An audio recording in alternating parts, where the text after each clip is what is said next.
Are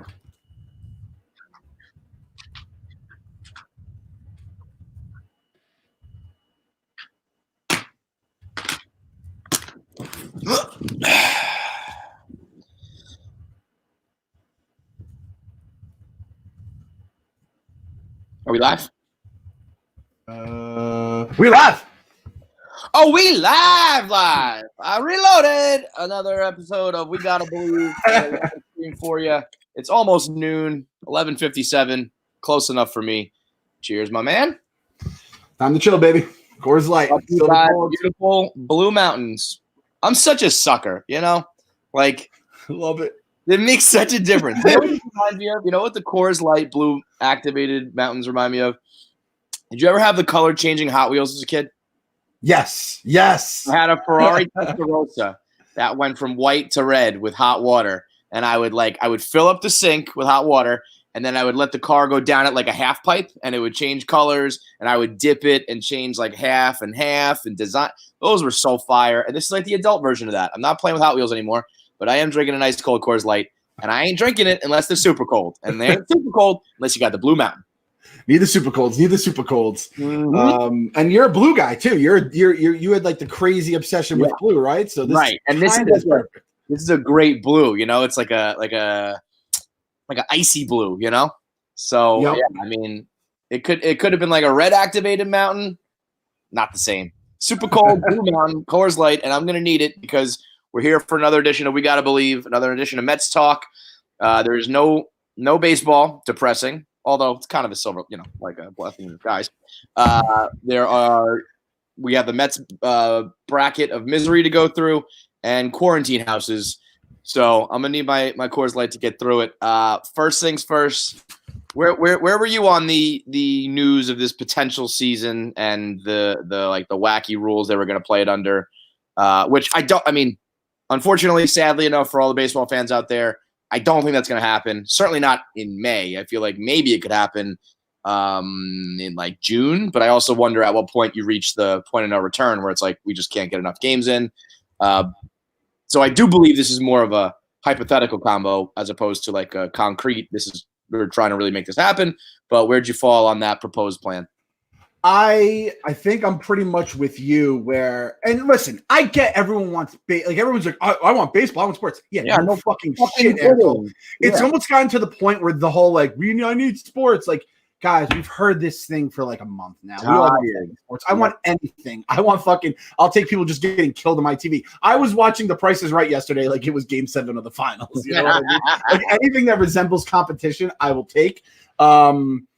But if it's a shortened season and it's an 81 game, whatever, and it's baseball, then I'm in. But if it's the doubleheader, 7-inning, robot umps that have never been used before, all that kind of shit, I am out of it because it's not baseball. It seems like baseball. It's not baseball. It's softball rules. It's all that kind of shit. I compared it to being Game of Thrones. Game of Thrones seasons 1 through 6, that's Game of Thrones. The last season of Game of Thrones is the sped up version of Game of Thrones, and baseball is just like Game of Thrones. It needs to develop. It needs to be the same, and then because everything goes out the window, records, all the whole vibe of the game, the whole flow of it. It's not the winner of the World Series is not the winner of Major League Baseball's World Series. And listen, I want baseball just as much as the next guy, but it's not Major League Baseball, right? I'm so with you. And I love when this happens because when I say some shit like this, everyone jumps down my throat. Oh, it's KFC being a miserable prick like always. It's KFC being a contrarian. It's KFC. He's not a real baseball fan. All this bullshit. So I love when I agree with Clem because Clem's the happy guy. Clem's giving out hugs and nice and smiling. So now what, motherfuckers? How about when a guy like Clem says this is a stupid idea too? I want baseball too. I don't want baseball at the cost of like completely bastardizing the game. And I do think under all of those proposed rules, that's what it was. I was stunned to hear how many people were down with it. Like 7 innings radically changes baseball. Radically. Like it's insane. We said like the Mets are like the best team in baseball last year if the games are only 7 innings, right? We don't even know we're like Edwin Diaz is awesome. We've never used him, but I think he's really good. We can have our starters go enough innings to finish. No, the 7 innings would be crazy. Even the shortened season, think about how many teams I always remember the Nationals. I think the Nationals expansion year, they had like 60 wins at the break or something, and they were like the number one team in baseball, and they finished in like dead last because baseball is a marathon. So you're gonna get teams squeaking in. You basically eliminate like all of the bullpen, electronic umpires. Do you think that's just gonna be seamless? Do you think that's gonna be like work perfectly? Everyone playing in 130-degree heat. I do love this guise of well, we can't be away from our families. Like, okay, guys, like. What are we really using Major League Baseball players as like the gold star example of fucking family men? Like, I'm sure a lot of them would be like, I'd love to get away from my family for 4 months. I'm just not allowed to say that publicly. But like, what's the difference between the regular schedule too? It's like they're not around their families half the time anyway. I mean, unless you're saying like it's a safety thing, they're worried about for homestands. I'll see them then. It's like, all right, yeah, for a week or 10 days at a time. It's not like you're really going to be around them much anyway. But that's at least what they're saying publicly.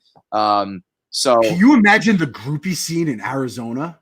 If you know an entire league, like they're already there. Like Arizona State fly in, like how you always hear about how strippers fly in for the Super Bowl.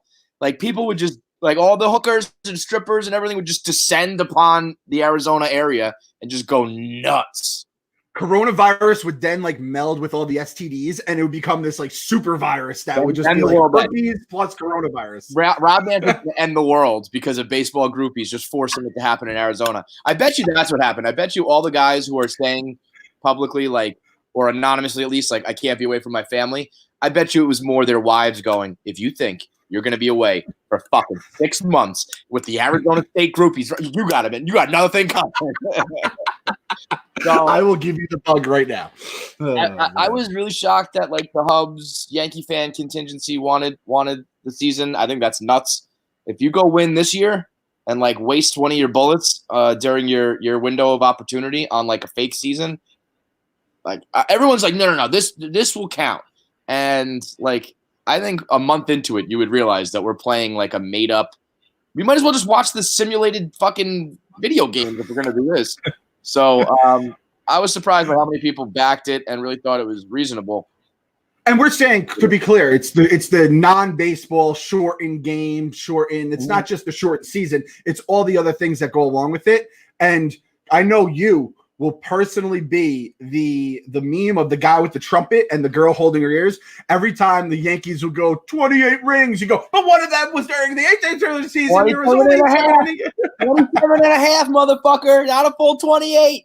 I mean, if you want to like start nitpicking, it's like how many of the Yankees rings were won when it was an integrated sport and it was like a full season? You're probably looking at like they're probably less than the fucking Cardinals. I like that. Let's start pushing that narrative. Yeah, I love that one. Yeah. Oh, how many games would you need? Regular baseball, 9 innings, yada yada, like no doubleheaders, regular umpires, all that shit. Just total number of games for you to be like that season's real. I could live people with. Brought up the 95 season, the 89 season, 81 season, somewhere in the 80s was a shortened year as well. And nobody ever, discounts the 95 Braves or the Dodgers when they won it. But if it was 100 games, is that enough? Is that too little? Where would you be like, all right, well, that was, a sprint, not a marathon. I'm very much like a math, like round numbers kind of guy and all that stuff. My TVs go on even numbers, whatever's a fives or 21. That's my favorite number. I think it has to be 81. So you got to go. It has to be like half a season. Like I think that's the bare minimum is 81 games. It has to start there, and then anything from there. With the NBA season in '99 was 50, I think. Yeah. Right? We talked about that. So I feel like that's a nice round number. And if not that, it would have been had at least half of 82. It would have been 41. So I think that's where you have to start. And like with the Knicks, like if the Knicks had won that championship, I don't think anyone discounts the Spurs. Everyone would discount the Knicks because everyone's a bunch of assholes. Sure. And if the Mets, this is the thing, the Mets are actually, this is good for us. Again, we don't have the bullpen. We could I could see us being a team that would go for it. And then of course, our entire lives, the one World Series we have, the entire world would then agree. Like Helps would be like asterisk, that wasn't a real 100%. Like beggars can't be choosers. And I'm like, I get it. And yes, you're right. I'll take any sort of championship. But if it's really truly under joke circumstances and a really short season, I don't know if I want to put up with the bullshit that would come with it. Like, what's the difference between them doing this, like them doing this season, and the NBA being like, all right, we're going to decide the champion by this horse tournament we're going to run? It's I would rather them do something like that.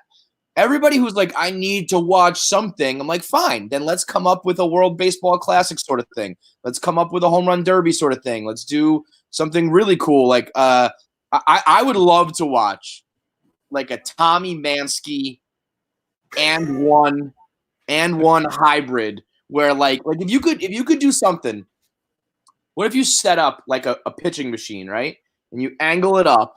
And you shoot balls for people to rob them at the wall.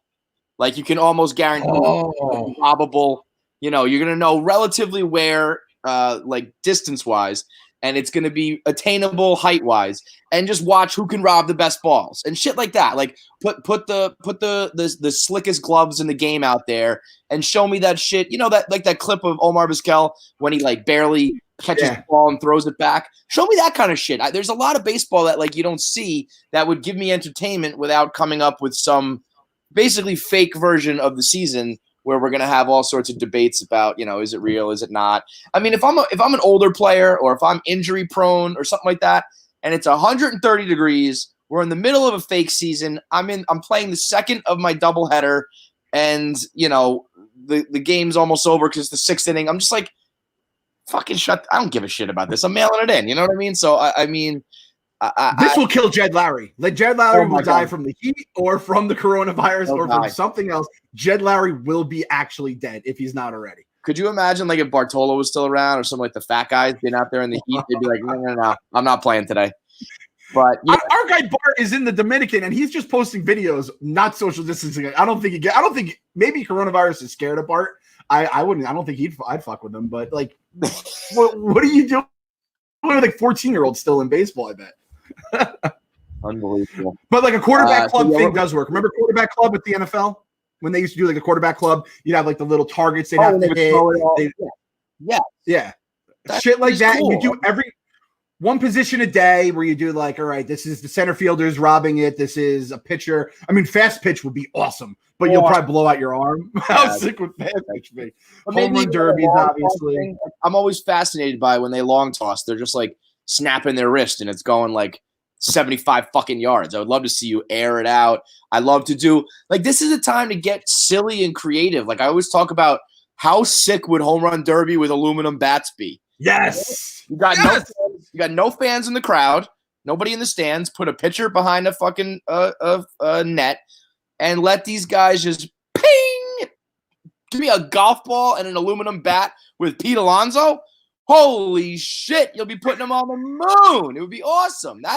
Give me some of that shit while we're trying to figure this out because I don't think it's realistic to even assume, especially the May timeline. So, then you take a cigarette break by you have like the seed bucket. Remember when you ever see the guys just try to hit the seed bucket from like 80 yards away? That shit I could watch that at the ballpark the entire fucking day. We have ideas here, people. We just have to spread them out and they're socially distanced. Because the other thing is, obviously, every plan would be approved by like the CDC or the health or the WHO.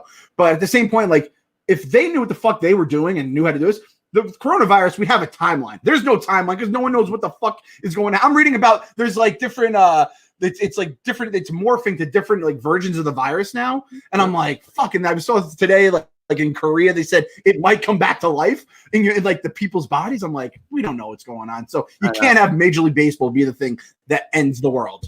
Right. I mean, it would require so much red tape and all that bureaucratic bullshit. I mean, if they can figure it out, good for them. If it does come back, I will watch it and be, into it.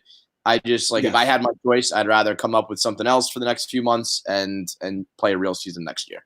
While we are trapped here, we've been jumping on all the memes and the trends, and we turned the quarantine houses content into some Mets content. So if you've seen that going around the quarantine houses, people picking which housewives they would live with and which broadcasters they would live with and all that shit. So Clem went ahead and put together Mets quarantine houses.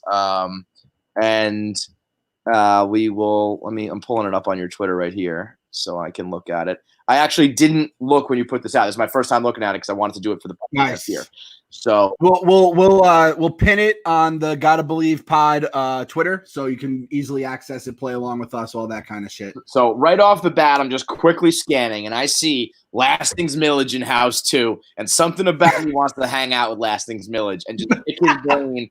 Actually, we got to be able to get Lastings Millage on the pod, right? That's got to be an attainable guest. I would love to talk to him and pick his brain about, like, what was it like when you were being built up as the second coming? What was it like when people were turning down Manny Ramirez trades for you? What was it like when you were high-fiving the fans and all that shit? And then, unfortunately, only to flame out. But I think that would be a wildly interesting conversation. Can you imagine if you could put that in your Twitter bio? Was once turned down in a package for Manny Ramirez, or like Manny Ramirez was turned down for me in a package. Right? I would 100% have that. So I think we could hear with Houses 1, 2, and 3 breaking up Gary, Keith, and Ron. You sick son of a bitch, making it very difficult. Pete Alonso leading House 5, DeGrom in House 6, Wright in 7, the Squirrel in 8, and Mike Piazza in 9. So each house has like a powerhouse leadoff, star that you would want in there. Oh, and House 10, you got Paige. We had some weird shit with House 10. I was still editing it when we got it all together. So there was a couple little last minute switches, which I won't say there was I'll say it. Bartolo was originally the head of House 10. Yeah. And we switched it. Where's Bartolo at?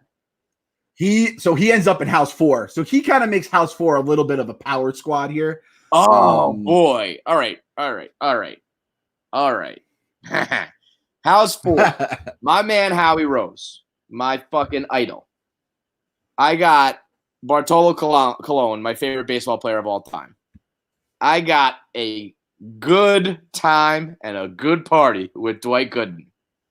I got John Olerud wearing that helmet inside. Oh, he's definitely wearing the helmet the entire fucking quarantine. He showers with that helmet on, bro. Are you kidding me? He sleeps with that thing on. He's never taken it off. To be fair, like, would you be shocked if they're like a batting helmet helps prevent corona? At this rate, we're wearing gloves to the grocery store. We're wearing masks. If you don't wear that now, like I saw a guy wearing, I'm like, what are you trying to? Like, it was like he had a gun to my head. I'm like, dude, get the fuck away from me. I know you get shamed big time if you don't go out with the PPE anymore.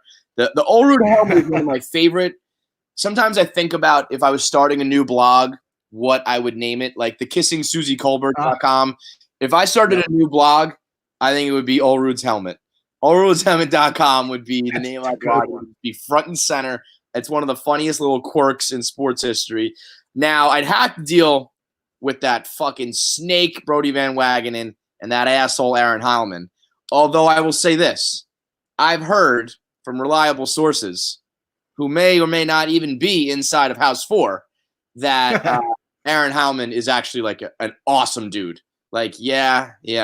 We know what he did on the field, but off the field, he's a really cool cat. So I think I'm going to have to go House 4 just because of. All right. So House 4, we have to put a little bit of an asterisk on, though, because it was before the final roster came out. It's a glitch because Tolo should be that leader of House 10 is what I'm saying. So put Tolo for this exercise, for the podcast, for everyone listening at home, Tolo is in House 10 and House. I don't know who I had in House 4 replacing him, but I just kind of shuffled it around so it wasn't because I was going through these trying to make them even, and I just saw like Bartolo there. I was like, that's a fucking nuke. Like I didn't even see Bartolo. Bartolo is House 4 replace him. Oh, I got the guy to replace him with. It was where is it here? House 4 Darnell. So that drops a lot. Now. That's a big swing. Now, if you're telling me Bartolo's in House 10, oddly enough, before Bartolo came along, I don't know why. I do not know why this is the case. My favorite Met of all time was Jay Payton. One time, listen to this. One time, very similar to when Frankie Borelli goes off about, who is it? Brock Nelson, I think. Says Brock Nelson is a good guy who plays the game right and like all that shit. He has that speech about him. I used to have the same thing for Jay Payton. And I used to call him an American hero. And one time I was ranting and raving and I was screaming about how much I love Jay Payton. And I was going to say Jay Payton's an American hero, and halfway through he hit a home run. So I said Jay Payton is an American, and then he hit the home run, and so I got all superstitious about it. And I just used to run around saying Jay Payton is an American. I didn't finish the sentence, and I was just like, Jay Payton is an American. And so I don't know why, I just loved that guy for some reason. He and Benny Agbayani were like the quirky guys from that era that I just couldn't get enough of. So if you're telling me I can get Jay Payton and Bartolo in House 10, along with Pedro and Terry Collins off the field seems like a pretty old, like cool old cat. We'll get loose with Wally Backman, get some stories from Grandpa Matz. Steve can just like ice his elbow. I think I might go House 10 then. Yeah, I'm looking at the reimagined version that I had done because this was right before the final, and I actually ended up throwing Jeff Wilpon in House 10 just because I was like, I thought this became a hot house, and I was like, I have to poison the well, and nothing poisons the well like Jeff Wilpon. So Jeff Wilpon is in House 7 because when I started with David Wright, I'm like, everyone's going to choose David Wright. Say, if I can get Cliff Floyd, who is like the man. David Wright, my hero. Bobby Bonilla to just shoot the shit about his contract. Conforto, who's like a young, cool cat. Roger McDowell's giving you stories from the 80s. Ray Ordonez, I don't know. Play catch with him. But then Familia and Wilpon is just like, ugh. I'll go to jail for murder. That's the thing is that so you're quarantined in these houses for, weeks, months. I mean, we don't know when this shit's ending, right? So in this scenario, it's indefinite. Now, David Wright, this is the thing. David Wright was like my favorite human in the world, let alone Mets player. Is he at risk? Is spinal stenosis does the Rona go for the stenosis and is going to just put him? Because if David Wright dies in my hands, I can't handle that. You know what I mean? That's a great point. If you're responsible for the people in your house and bad things can happen, you might be scarred for life. And then it's like bad things happen. The guy who used to just light people's feet on fire is the number 3 guy, Roger McDowell. So you have chaos in your house right off the bat with Roger McDowell. Mama Conforto, we could FaceTime with. That's kind of nice, I guess. Ordonez, if this shit turns to an apocalypse, Ray Ordonez can't protect you from anybody because he is the weakest human of all time. He can catch whatever. It's funny though. He's one of the best defenders of all time. So if you're looking for defense. If you're looking, put on a glove, put on, you give Ray Ordonez any sort of glove, and he's a fucking wizard with it. So maybe he's actually a good fight against Corona. Yes. Cliff Floyd, I just had to put him and David Wright together because they were so much fun together. Like they had that relationship. He was like the vet that looked out for him. Familia, every time I look at him, I want to kill him. Bonilla, the contract in itself makes me want to throw up. And Jeff Wilpon will burn the house down by day 3 of the quarantine. Let's just call it what it is. He's Jeff fucking Wilpon. So you're dying in a house fire in day 3 if you have Jeff Wilpon in your house. Who's your final answer? No. I can't do house 7. I would love to get some Juan Uribe FaceTime, but coming at the cost of Ray Ramirez, Jason Bay, crazy ass Lenny Dykstra. Love Jake DeGrom, but he's just wallpaper. It's not a very entertaining house. If Ray Ramirez can't treat a soul. If House 4 is not allowed, if we're discounting that one, you can count it, but it's replace Bartolo with Darnell. Yeah. Ugh. So it's still a pretty good house. Howie Rose, Marcus Stroman, Doc Gooden. Now Doc is probably shooting up by week 1. So you have a crackhead you're dealing with. I don't know. Crackheads don't strike me as the person you want to be trapped between 4 walls with. Johnny O with his helmet, who was my favorite Met of those 90s teams. Billy Wagner. I mean, whatever. Heilman, nice guy. But you look at him, you're thinking Yachty every single time you look at that goddamn face. And it's an all-time punchable face. I think if his name was a little different and his face wasn't so punchable, Heilman kind of he fades into because there's so many bad memories with the Mets. Yep. He kind of fades to the back, but he doesn't really do that because his face was so bad. I'm surprised you're not more on number. Actually, I think number 3 is a pretty good house. So it's Keith. Yep. So you have stories. You have just Keith smoking butts, doing what you probably have Haji coming along, right? You have a cat in the house. Ramos with his goddamn the big buffalo catcher. I feel like a catcher's always a good guy to have. Kevin Mitchell. He might. Oh shit. Does Kevin Mitchell kill Haji in this scenario? I didn't even think of that. Oh no. Johnny Franco just reminiscing about fucking New York sanitation and shit like that, just telling stories. Beltron, you have someone to blame, you have scapegoat. Duda, Vince Coleman, I mean, that's a wild card. And Cowbell Man. I mean, Cowbell Man might drive you crazy, though. Yeah. But it's like, I don't know. Yeah, how do you feel about Cowbell Man? Coleman smoking crack, Cowbell's just whacking his thing the whole time. I don't have a problem with Cowbell Man, but I don't know. I don't love him. I like when I first started going to games consistently, I was a big Cowbell guy, and when like wifey would ring the bell, she would love it, and it was a big thing. But like by the end though, I could feel like I don't does Cowbell Mel even go to games anymore? I don't hear the bell. Yeah, I know. I feel like I've seen him out at times, but I don't know if it's as consistent. If he's ringing that bell in fucking quarantine, though, that shit gets old quick. Like my own children that are my blood and flesh and blood, I am fucking sick of at this point. A guy ringing a bell, you're rocking a bell, that would drive me crazy. Vinny Coleman's throwing fireworks at him. Oh my god! 8, I mean, House 8's your only opportunity to get some female attention with Anna Benson. So, but I got a sneaky suspicion that in that house right there, Bobby V is the one who's winning the Anna Benson prize. Bobby V is winning Anna Benson all night long. I don't think she's there for me. Oh yeah, Noah is the guy. If it's like a reality show, Noah's the guy. He's feeling all good. He's like, "Oh, me and Anna in the house." And Bobby V's wearing the disguise, want a mustache ride. He's keeping everybody loose. He's keeping everyone loose, including Anna, maybe. So the only thing is, if you're in Anna Benson's house, your house is maybe burning down just like Will Pond's house. I'd rather be in the house. I think Kevin Mitchell's safer than Anna Benson. All right, let's lock in our final answers here then, because these are well balanced. This is tough. You made this difficult.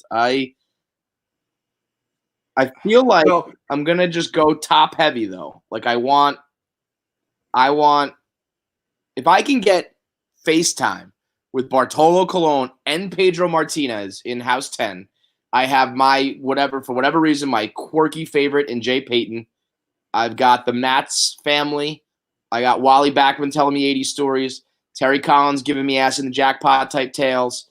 And I'll just rock back and forth with Oliver Perez. I feel like House 10 is going to be my choice, strictly because of Tolo and Pedro. And like you said, Wally Backman is kind of an X factor. I don't know what the fuck. I don't think anyone knows what they're getting from Wally. Hence why he has it. Yeah. But that's a good ass house right there. And Terry, I feel like Terry's a better guy to hang out with than he is to have manage your team, right? Yeah, I like Terry Collins, the man. I hate Terry Collins, the manager. Agreed.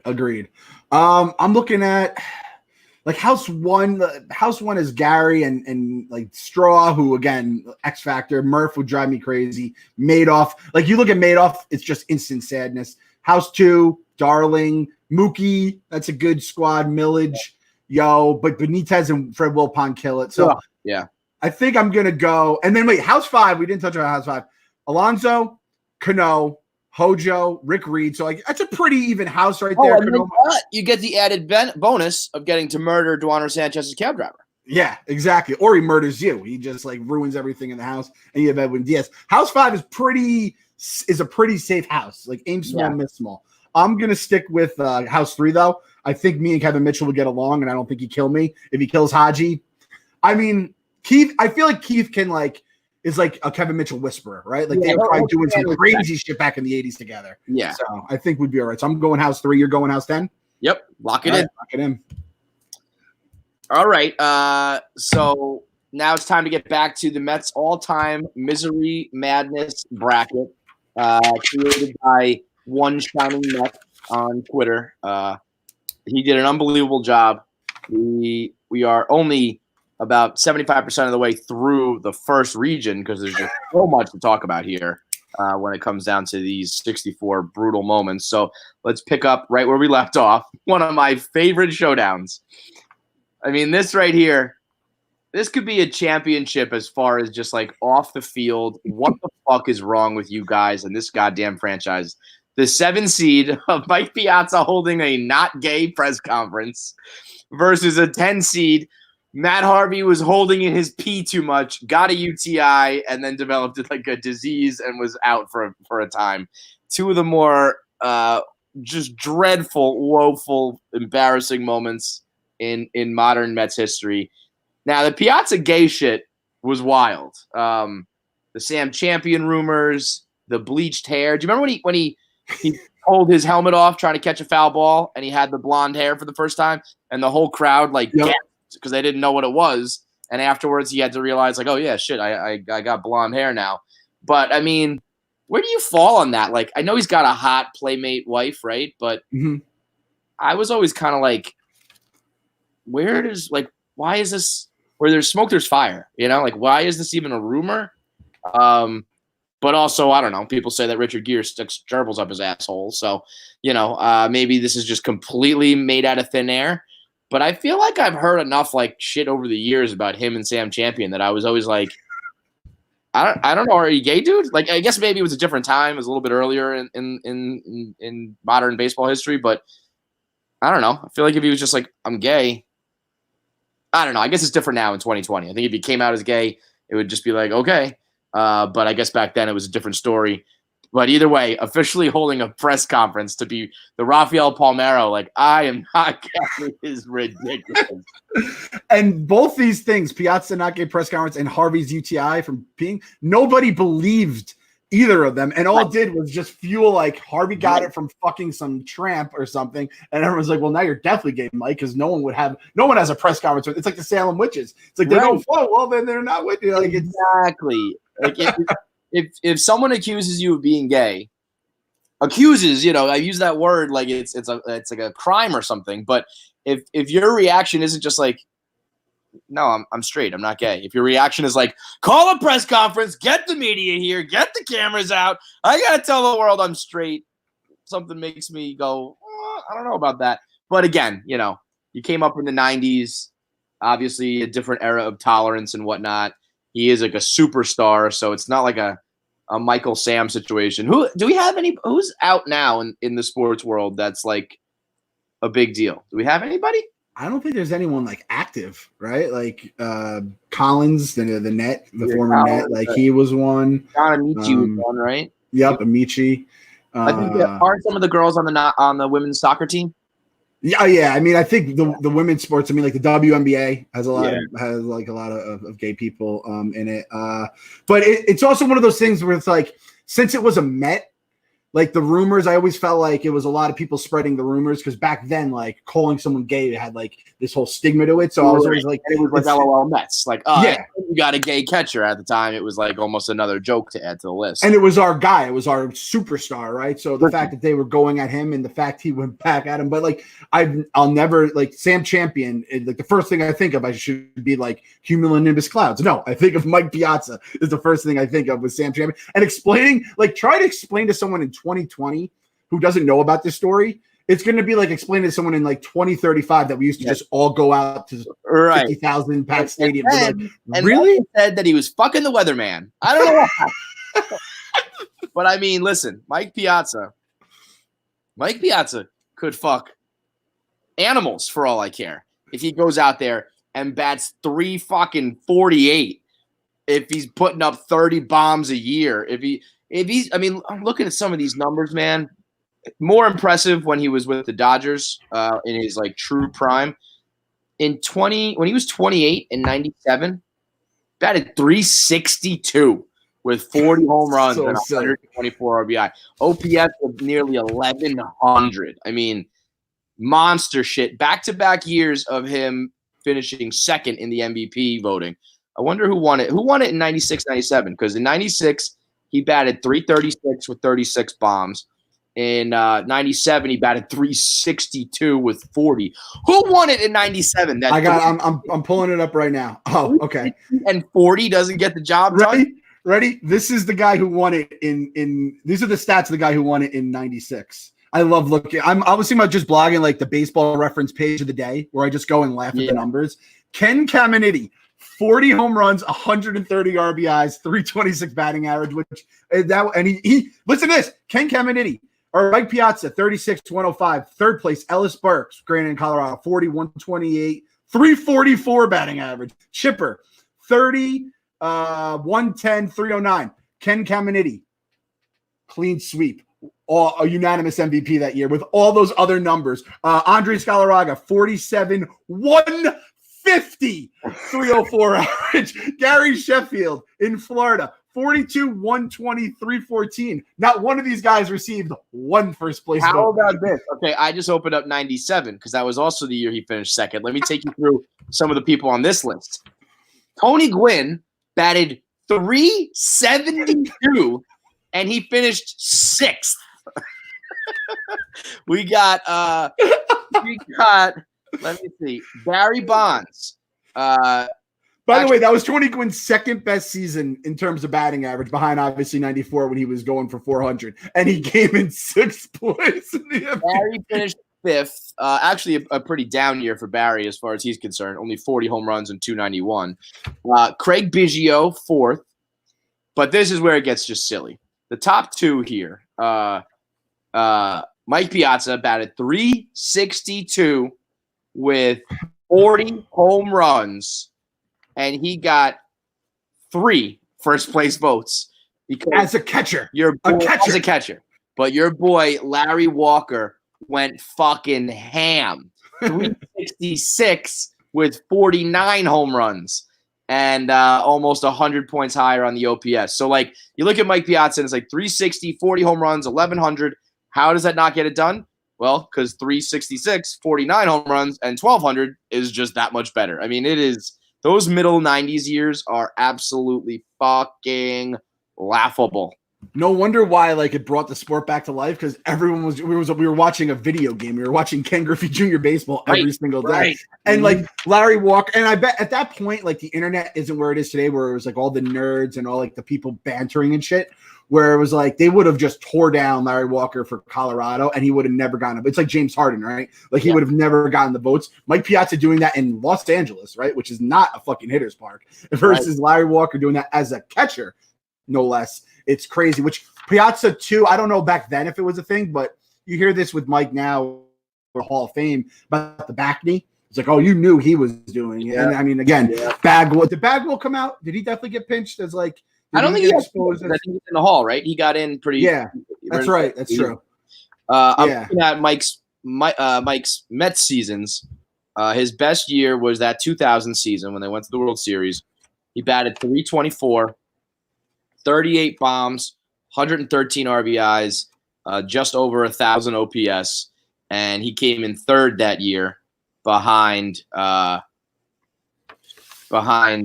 mean, the San Francisco Giants in the year 2000. That's the right. MVP and the second place MVP. They had Jeff Kent, who won it, batting 334 with 33 home runs, and Barry Bonds, who batted 306 with 49 home runs. I don't know how Jeff Kent won that year. I mean, well, because baseball writers hate Barry Bonds with a fucking passion. So. And I guess this was back when batting average mattered more, thinking like 30 points higher on the. And he played second base, right? Yeah, but I mean, Barry Bonds, he had an OPS 1,100. He was slugging nearly 700 that year and hit 49 home runs. He hit 16 more home runs. I mean, but either way, to have back the 1 and 2 in the MVP that year, and the Mets were the ones who represented the NL. That's pretty fucking crazy. Yeah, Mike I'd be remiss too if I didn't mention that we traded Jeff Kent for Carlos Baerga. So to be fair, though, Jeff Kent fucking hated it here. And those were like teams that were losing like 110 games. They were real bad. So I think he needed to get the fuck out of here. He finished in the top 10 in MVP after we traded him. So we traded him to Cleveland. Then he doesn't really do anything. Then he goes to the Giants, and he was in the top 10 of the MVP race for 4 of the 6 years and won it. Makes you wonder when all of a sudden you go to the Balco area and meet up with Bonds, all of a sudden you're in the MVP race. Just makes me curious. So what do you got here? Mike Piazza gay press conference versus Matt Harvey UTI. Yeah, let's give Harvey a little bit of love here too. Like with that shit was that like when this all started to crumble, or at this point it was, I think he was kind of like he was flawed and we're just like, God damn it, Matt, again, really? Going hand in hand with the thoracic outlet, I think. Like those were at the same time, I believe. So, God, I think I have to go Piazza because, again, holding a press conference to say you are not gay, I hope we are never at a time where that just makes perfect sense. Yeah. I mean, like Matt Harvey, embarrassing injury, no doubt. There's a million of them. I can rattle off Deontay Wilder blaming his fucking blaming his costume. There's a zillion examples of embarrassing injuries. Did you just see the guy on the Rangers, James Jones? He slipped on his kid's toy, which I said is more of a coronavirus thing because, we have our house, you clean it and it's dirty a second later. They are unbelievable. So, I mean, there are examples of that. I don't think there's ever been another not gay press conference. So, to me, it's a cakewalk for Piazza not gay. Let's go down to the bottom half of the bracket here, the last showdown in the bracket. Kevin Plawecki's dildo in his locker and the Scott Kazmir trade. So this is interesting here because I think Clem, this is my big upset. This is my Cinderella. I'm putting the Scott Kazmir trade right through. Kevin Plawecki's dildo, way overseeded. It's a funny moment. It makes you chuckle. There is so much more misery and embarrassment in this bracket. I know that Mets Twitter really latched onto the dildo. It became a very funny meme and a thing for Mets fans. But the Scott Kazmir trade at the time, in the end, it didn't end up being that bad. But at the time, when we thought we gave up the next big fucking perennial Cy Young winner, and Victor Zambrano comes along and eventually literally runs off the field, never to be seen again. When that was first happening, I remember being like, this is Mets life in a nutshell. This is the worst it's ever been. And again, it ended up being not so bad, but this is a 15 seed sneaking into the second round for me. This is a big upset. It's a live 15. I do think this. So this is, I think, the perfect way to describe LOL Mets, which is Plawecki, versus Mets misery, which is Kazmir. Right. Because we're living it now with Kalenic, right? It's like you're now every single day you're like, God, please don't give me like a story about how Kazmir looks good or how he's just he added a pitch to his repertoire or something like that. Like I swear, like I feel like every time Diaz blew a save, Kalenic hit like a bomb like within like 28 minutes, like every single time. And it was crazy. You know what else you get to rope in with the 15 seed here? The legend that is Rick Peterson, the jacket. Because Rick Peterson very famously was like, I can fix Victor Zambrano in 2 seconds. I know exactly what's wrong with him. And I actually believe that Rick Peterson would be very well suited for the modern game. I think he was like ahead of his time with probably some stats and some pitching like theories. And I think at the time we all thought he was kind of this like hippie, like this baseball hippie who was out there with his jacket. And I bet you he like a lot of his thoughts and theories would probably be better accepted nowadays. But at the time, when I heard he could fix Victor Zambrano in 2 seconds, and then the next thing we know, he's running off the field holding his elbow. That whole thing, it's botching one of your prospects. It's making a bad trade. It's a guy ending his career in injury, and it's bringing up like your ridiculous pitching coach. To me, that's a Mets whirlwind right there. Yes. So Peterson is definitely, I'm with you on that. The 5, it's almost like when Yo breaks his ankles and then it goes to a non-horse injury gets added to it. It's like, it's never just like the bullet wound that gets you. It's like then your head exploding afterwards from all the other shit that like you get infected and you die a slow death. That's what happens with all these Mets stories. It grows a life of their own. And I like, so there's moments on this list. A lot of them are game related. I remember exactly where I was. Like I was driving home from work and I remember I was listening to WFAN. They broke the trade. And at this point, there's no Twitter, the internet. At this point, you have to get home. Like I'm driving, like you have to like, and I'm like, they got it wrong. It's Carlos Zambrano. Gotta be Carlos. Yeah. Gotta be Carlos Zambrano. Carlos Zambrano was a fucking stud. He could swing the bat on top of it. If it was for Carlos, let's go. Oh, no. It was for Victor. It was for Victor. And to this day, like everyone was like, well, in the end, it wasn't that bad because, Zambrano didn't turn out to be, I mean, he still had some good years and it's not like he definitely was going to turn into that guy, the guy we thought he was going to be, but he might've been better if he wasn't in Tampa, which I don't think they didn't become what they are now. Right. Where it's like, if they had the right brain trust in-house or whatever. But this is the thing I have with all these trades. It's not about that. It's about they traded a guy who had value, which I'm sure like fans value a guy one way. I'm sure everyone knew he was kind of a dickhead behind the scenes, which was where the whispers were coming out back then. Was it Wagner who wait, that might have been before. Was that was before Wagner, right?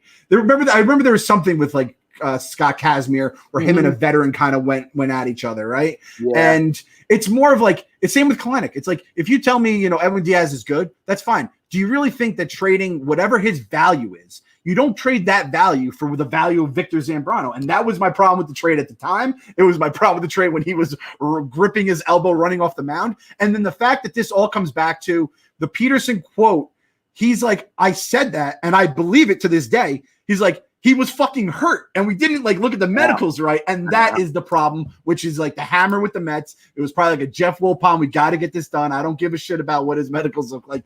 Push it through, and there it goes. 15 seed gets the W. Scott Kazmir. I mean, what year was that? They got that trade happened in 2004, which was that was when the Mets were doing their Jeremy Burnitz, Mo Vaughn, right? They were trying to retool team guys on the fly. Instead of doing a rebuild, they're trying to retool. I remember stupidly being excited for that lineup. I remember being this is a good team. And I'm what a fucking moron. Let me find that. Let me do what do you think? The Mets 2000. Let's do the 2004 Mets. I feel like it was more 2003, but we'll do 2000 Mets roster because that was just a gross fucking. Oh, I ended up on the 2000. So, and this is the other thing. Kazmir was a first pick out of high school. He's going to take a little bit more time to develop. And he's in Texas, so this guy can go fucking fire, right? 15th pick of the draft. You don't just trade that guy 2 years after. So the trade went down on, was it the trade deadline? July 30th, 2004. Yeah. So it's 2 years after they draft him, and you're trading him away. And then I remember Bartolom Fortunato. Name is burned in my fucking head because I'm fuck that guy too, because he just caught a stray for being a part of it. So Scott Kazmir went on to 06. He was an all-star with a 3.24 ERA. 2008, he was an all-star with 3.49. I mean, he had a couple serviceable years, but for the most part, you're looking at a guy who walked a lot of batters in his time, gave up a lot of hits. Shitload of strikeouts. He led the league in strikeouts in 07. 07. And this is in the AL East too. You got to give him credit because the AL East was that was the Sox and the Yankees were both. Well, you're looking at whip of 1.4, 1.5. Yeah. I mean, he was not great. Very Victor Zambrano-ish, ironically. In a weird way, yeah. So it ended up kind of being that. So it was actually the 02 season was the one where they tried to retool. So they had Mo Vaughn, Roberto Alomar, Jeremy Burnitz. Those were the guys they all brought in. That was along with Piazza, Ordonez, Cedeno, and Timo. I mean, that was just a catastrophe. That was so fucking stupid. But I remember thinking that Burnitz, Alomar, and Mo Vaughn were going to be, the fucking stars that they once were, and they just absolutely were not. Honestly, I wonder this all the time too, because I always say, is it just? I feel like most teams, the hope is eternal. Opening day, we're all 0-0. Is that just the way baseball works, where you always think of your team and always think of the best case scenario? And the Mets just do that the most, where they bring in the Mo Vaughn, who has a clear Achilles heel of being bigger than me, or question. So, because that sums it up perfectly. I got a cameo request the other day, where a dude said to me, "I'm arguing with my brother about the Mets and the Knicks. Settle this for us. Which franchise is worse when it comes into bringing old guys over the hill in too late?" And I think it's an interesting argument because the Knicks are notorious. I mean, the Knicks have done it. McGrady and Hardaway and Steve Francis, Chauncey Billups, Jalen Rose. I mean, the list is awesome players. Almost all of them are top 50 Hall of Fame type guys. They just were absolute trash for the Knicks. But the Mets do it with retreads. They bring back the Reyeses and the Familias of the world. And I was leaning towards the Mets being the worst team because the Knicks at least did it with like I said, Hall of Famers. Where if T-Mac did have something left in the tank, if Penny Hardaway captured even half of his old skills, then you would have had something. But the Mets almost do it like with the Mo Vaughns of the world, where it's like, oh, this didn't even pan out for a single second. Either way, though, both teams are just notorious for let's go sell some jerseys and sell some tickets off of someone's stats from 5 years ago. Yeah, I think you have to go with the Mets because the Mets have been doing it like my entire life, right? Mm-hmm. Like all this bracket is littered with fucking assholes like that. The Knicks, the Knicks were actually like a competently run franchise, and if they had like a Buck Williams, who isn't even like in the league of any of these guys we're mentioning, but he was like the ninth man on a team that like could have made it to the finals or something like that, where it's like they've only done that under Dolan, so it's 20 years versus like the Mets' entire history. Like Willie Mays was like on like a walker in center field, like, and that's what they do. Because it's like the New York market, they're trying to sell tickets. They have the Yankees across town, and I think that kind of makes the Mets scramble for shit like that, their entire, and then they trade away, Seaver and Nolan Ryan and guys they built in house who are fucking legendary Hall of Famers. And it's like, so that side of things is probably the giving up on guys too young or like at the wrong time or ever is the Mets, as is like bringing in the fucking the old guys who end up sucking, like Mo Vaughn, like that team. Oh, that was 2004, that team, or 2002. Two was Mo Vaughn, Roberto Alomar, Jeremy Burnitz. 2003, I guess it was a short-lived experiment because, like, was Mo Vaughn he was still on the team, I guess, but he was not. By he must have gotten hurt. Yeah, he was hurt. He was out of it. By 2003, the starting lineup did not include Burnitz, did not include Mo Vaughn. They were still trying to trot out Roberto Alomar, but they quickly were like, all right, this shit didn't work. The 2003, we'll go around the diamond position order here. Vance Wilson as your catcher, Jason Phillips as your first baseman, the corpse of Roberto Alomar at second base.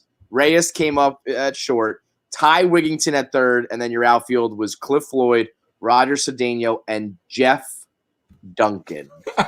Honestly, Jeff Duncan, who played in 56 games, he batted a .194 with a single home run. I mean, this guy's fucking sucked. I dude, I'm a pretty big Mets fan. I'm not, diehard. I couldn't tell you every single person, every single stat, but I consider myself, I don't know, like a hard 8 out of 10. I have a fucking Mets podcast, right? So I have to be a decent. You're up there. I don't know, and this was also during college for me. I don't know who the fuck Jeff Duncan is. Is he white or black? I couldn't tell you. I imagine he's a white man. I don't know. I had no idea. This guy is. He's a white fella that I like. The name like sort of rings a bell, but really not much. He played for 69 games in the Mets, and that was it. He played 56 games in 03, where I guess they tried to start him. He played in 13 games in 04, and then that was it. Career over. So I don't know why he was starting that year if he was like not even he didn't even have anything resembling a full career. They must have sprinkled in Timo and like Joe McEwing because they were getting, they both played a bunch of games. Timo and Joe were in there. Burnitz. I mean, this was a bad team. 66 and 95. Yeah, 66 and 95. Art Howe at the helm, Steve Phillips as the GM. Just an absolute dog shit team. That would be. Wanted to jump in real quick on Mo Vaughn. His fat ass fell down the dugout steps going after a foul ball, and that's why he wasn't in any games for the rest of the way through. So we paid him a ton of money to just stand there, and he decided he wanted to be a defensive player and fell down the steps. So that's what happened with that. I'm looking at. I was looking at his page. $17 million a year in 03 and 04. So that's why our team was a bunch of dog shit. Is because we were paying Mo Vaughn to just sit on his ass and watch TV as he recuperated. You know what's so funny though? I'm looking at all right, 03, they are 66 and 95. Absolutely putrid. Last place, Art Howe at the helm. Garbage, right? Yep. So then you go to 2004 and they go 71 and 91. So like a little bit of an improvement, Then 2005 rolls along. They get rid of it was Phillips, then it was Duquette in 04. Now you go along to 05 where you got Omar. And you go 83 and 79, and then in 2006, we all know, 97 wins. It was just nice to looking back on it. They were just they progressed. They were like, we're a last place team. Let's get this a little bit under control. Let's make some progress. All right, we got a new general manager. We bring in a couple all-stars, and it worked. It was the only time I can remember the Mets like just fucking steadily rising, and then I think they almost. I've said this before. I think the 06 team got too good too fast. Yep. And if they had just continued, if they went from 83 wins to 90 wins, and then the next year they could have won 97, I think there would have been continually adding. Let's keep our pedal to the metal. But they went rocket speed to 97 wins to the point that we know the Wilpons, they were like, all right, we're good. We don't have to do any more work. We've got a 97 win team. We're all set here. And rather than, really going in for the kill, they decided to tweak with the Moises Alous and the Tom Glavins of the world, rather than like, let's really go all out. And next thing you know, they start to trend down. The 2007 team only wins 88 games. 2008 team wins 89, so they bounce back up there. And then from there, it just all goes to fucking dog shit, back to 70 and 92 and 09. So as they open a new ballpark and they just completely explode, it's actually kind of incredible when you think about it. And I don't know if it was Francesa who said it or if it was like Omar or Willie. Like everyone says, like 06 was supposed to be like the build-up year, and 07 was the year we go all in. And like you said, I think they just peaked too early. And then the Duaner Sanchez thing, they trade Nady away. That's their right-hand bat. They lose their setup guy that probably was going to become their closer in 07, 08, 09. And it just all went to shit from I want to write a book. I want to do a sports reimagined with Blattman. I want to, in 2007, if they just win 1 or 2 more games in September, you make the playoffs, you're a wagon of a team looking for vengeance on 06, and David Wright 100% wins the MVP. Jimmy Rollins 100% snuck in there because the Mets collapsed and the Phillies won it. But I mean, David Wright that season batting fucking 325 with 30 home runs, and the Mets go on to win it. I feel like is. Like, I don't know how Jimmy Rollins snuck in there, man. And I'll be honest, I don't know how Prince Fielder didn't just flat out win the MVP because he hit 50 fucking home runs. But, David Wright went 30-30 that year. Jesus Christ, I forgot that. 30-25, 30-30 season, 325, and your team is first place. Instead, they give it to Jimmy Rollins, who he had that stupid 2020 season, right? He went 30-32. He had 40 steals. And I think he also had 20 triples, at least 20 home runs, 20 steals, and 20 of something else, 20 doubles, I guess. I remember that being like a made up thing that he had 20 of a bunch of different stats. I was like, since when do we fucking care about this? But yeah, Jimmy Rollins winning the MVP of the year was such fucking bullshit. I would have been Matt Holliday, batted 340 with 36 home runs.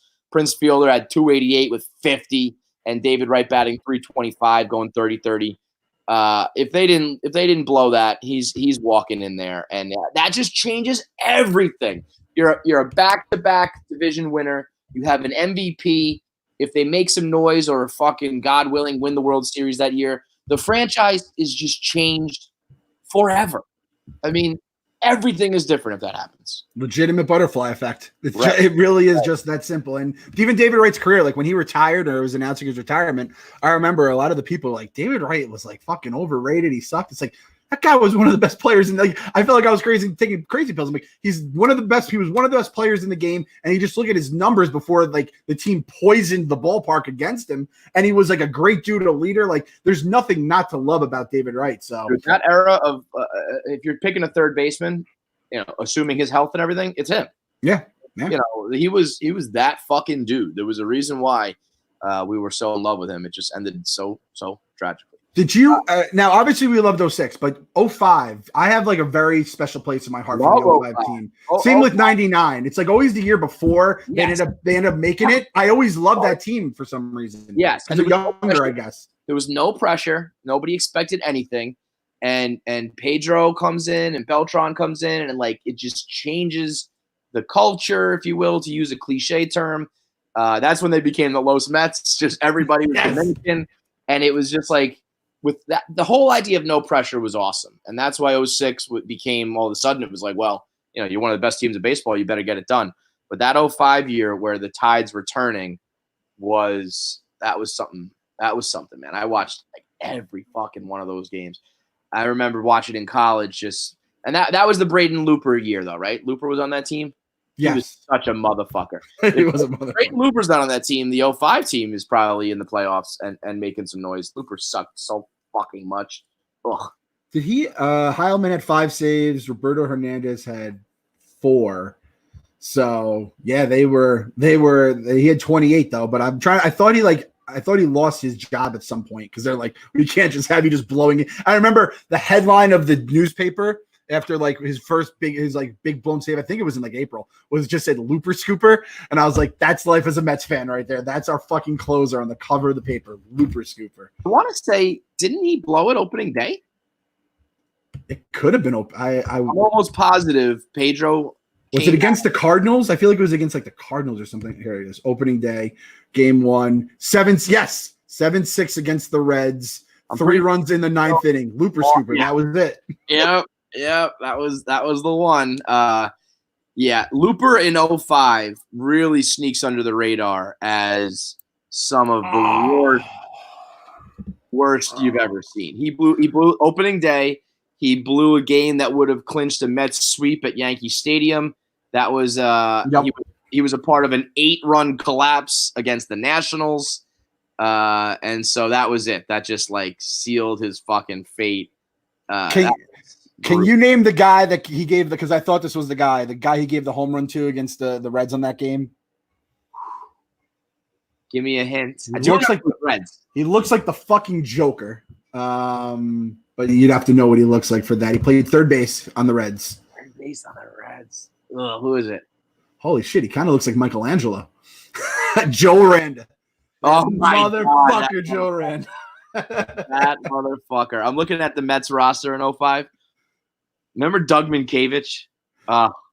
He stole the ball from the fucking arguing with Yankee fans and baseball fans talking about how good Doug Minkiewicz was because of his glove. Like that fucking really matters. Meanwhile, he's out there batting like a $180. We had Mini Manny, Victor Diaz in the outfield that year. Yep. That was Diaz and Bell and Millage were supposed to just be like, those dudes. But you know who I really, really liked from that era, who I think gets underrated? Mike Cameron. Yes. I loved Mike Cameron. Darkness. He was the blackest. I will never forget one of the most traumatizing experiences of my life. It is a legitimate miracle that neither guy had their career end. Those guys went face-to-face, head-to-head collision, full speed, 2 like dead bodies in the outfield. That was one of the most gruesome things you'll see like in sports for a non-collision sport like baseball. Ugh. You could say their life ended. I wouldn't have been surprised if their lives ended on that. Seriously, play. Yeah. It was bad. You could break a neck. You could have brain damage. I mean, you know who else was on that 05 team that I have? Let me see if you can guess this. Oh, look at that fucking. Look at that. That is just face to face, head to head. Ugh. That, you know what the problem is there too? I remember that. I remember the problem being Mike Cameron is an awesome center fielder, but we have Beltran now. So when you got a center fielder playing in the corner who is used to like, that's my ball and I'm going to go dive and make that play, and Beltran's thinking the same thing, bingo bango. It was peak Mets too to sign a center fielder who was like Beltran. You had to sign, but we also had Mike Cameron, who was one of the best center fielders in the game. And it was just like with Reyes and Matsui. It's like, fill it out. Use that money somewhere else. Right, I know. Morons. Like the only time we ever had multiple good players, they always overlapped in position. It was Mike Cameron could start for the Mets right now in center field. That's what we're dealing with right now. 2020. This guy on the Mets in the 05 team has one of the best barehanded plays highlights I've ever seen. Do you know who it is? Infielder. Not David Wright? No. I'm thinking of the one where he did the catch. Very similar play though. No. Who? You remember Anderson Hernandez's my God, barehanded catch? That was awesome. Anderson Hernandez, I gave him I was believing in him for a long time because of that one play. I'm like, if he could just figure it out at the plate, which is like such a crazy thing to ask a player to do. Learn how to hit, Anderson. You're gonna be good. An offensive player. We're in business. Him and Reyes, though, I had these dreams of them being the middle infield that were gonna like pan out and just did not do that. Mike Jacobs was on that team. Chris Woodward was on that team. Eric Valent was on that. Oh, that motherfucker. I'm pretty sure if I remember correctly, Eric Valent once stole second on a walk. He saw that like they were sleeping, and he just busted out of the box. And I'm pretty sure it was Eric Valent who got to second base on a walk, which was one of my favorite things ever. Yeah, that team has a very special place in my heart. Ramon Castro, that fucking rapist. Cliff Floyd, loved him. Beltran. That was the beginning. Reyes, Beltran, Wright, Floyd. Like, all of a sudden you throw Delgado into the mix. You get Paulie LaDuca in the mix. It's just a shame that Mike Piazza couldn't overlap with some of that, Yeah. Mike Piazza was on that 06 team. I guess so. 05 was his last year. Yeah, because I remember when he came in 06, it was like during that magical year, and he came in as a Padre. And it was like, Mike, I love you, but we have a good thing going on right now. Like we are thriving. Like he was the ex-girlfriend coming back that you're like, we had great memories, but like we are doing very well right now. Yeah. In 05, he's batting 250, 19 home runs, 60 RBIs. It was time to go. But if you could have got like a little bit of the old Mike, like what was his last really good year? Piazza it was 02 was really his last 33 home runs. So yeah, I mean it was just not the best timing. If you could have got a little bit of that. I love Paul LaDuca too though, so it's tough, but God, that would have been nice. All right, anyway, let's start another region here. We obviously won't get through it because we take hours at a time to go through this. But hey, I think we should just end it. We should just close it there. I think we should just end it with the East. We'll leave it there, and next time we come back, let's start with either the West or the South. What do you want to do? 1 seed of Bernie Madoff versus 1 seed of Judah Aaron Throw. Where do you want to start? I was gonna go West because it's at the bottom of the bracket, but I kind of feel like if we go across and just start a whole new world, it's like going from Westeros to Essos, and we're just hopping. We're going Khaleesi, then we're going to Jon Snow. You don't know what the fuck's coming next. All right, so when we come back next week, We Gotta Believe, we'll do the South region featuring Bernie Madoff and Cespedes getting trampled by a wild boar. Again, shout out to One Tiny Met for putting this together. And week by week, we're just going to keep taking you through. As long as quarantine lasts, we will be chronicling the misery that is Mets life. But somehow it's like a therapy session. It makes me feel a little bit better. So we're all in this together. And until there's some real baseball to watch, we're just going to keep chronicling all the old baseball for better or worse. So stay safe. And as always, you got to believe. You got to believe.